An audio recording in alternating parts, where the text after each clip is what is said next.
আসসালামু আলাইকুম ওয়া রাহমাতুল্লাহি ওয়া বারাকাতুহু।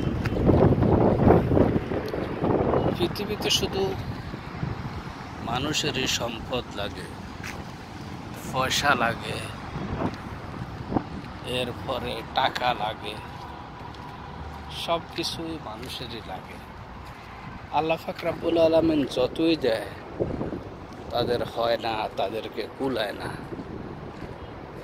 কিন্তু আমরা আজ পর্যন্ত একটা জিনিস এখনো কল্পনা করতে পারতেছি না, যে মানুষ ছাড়া পৃথিবীতে আল্লাহ পাক রব্বুল আলামিন আরো কত জিনিস সৃষ্টি করেছে। অর্থাৎ মানুষের মধ্যে 18,000 মখলুকাতকে আল্লাহ সৃষ্টি করেছেন। তাদের কাহারও খানার প্রয়োজন হয় না, খানার জন্য তারা চিন্তা করেন লাগে না, ওইটা আল্লাহ পাক রব্বুল আলামিন তাদেরকে খানা দিয়ে দেয়। কিন্তু মানুষ কত দৌড়াদৌড়ি, হুড়াহুড়ি, কে কি করব, কে না করব, কে বড় বড় বিল্ডিং বানাবো, কে বড় বড় ইমারা বানাইব, কত স্বপ্ন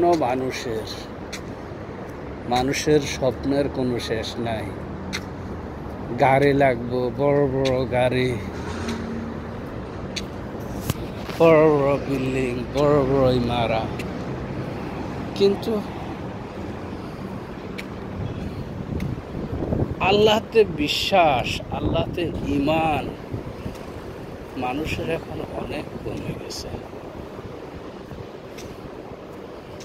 আল্লাহ পাক রব্বুল আলামিন মানুষকে সৃষ্টি করেছেন শুধু তার গোলামি করার জন্য, আর আমরা আল্লাহর গোলামি না করে আমরা শুধু টাকার পিছে দৌড়াচ্ছি, সম্পদের পিছে দৌড়াচ্ছি। এটা কিন্তু আমাদের ভুল,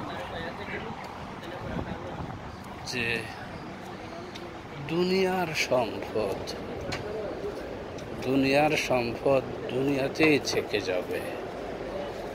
একটা লোক মারা গেলে তার সাথে শুধু ঈমান এবং কি আমলটাই যায়।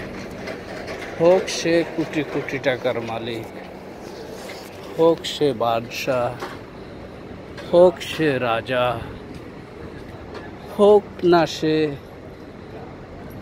বড় লোক, কেউ মারা গেলে তার সাথে শুধু যায় যে ঈমান এবং কি আমল, আর সাথে শুধু এক টুকরা সাদা কাফন, এবং সাথে যায় শুধু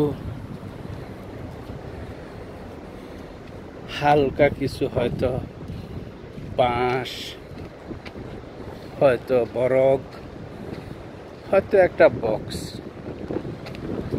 এটাই তার সৌভাগ্য হয় নেওয়ার, আর সাথে কিছুই যায় না। যেমন মানুষ জন্ম নিলে, পৃথিবীতে আসলে তার সাথে কিছুই আসে না, শুধু সে একাই আসে বস্ত্রহীন অবস্থায়। আর যখন সে দুনিয়াতে পদার্পণ করলো বস্ত্র ছাড়া, এবং কি সে যদি মৃত্যুবরণ করে মারা যায়, তার সাথেও শুধু যায় একটা বক্স আর এক টুকরো সাদা কাপড়, হয়তো মখমলের কাপড়।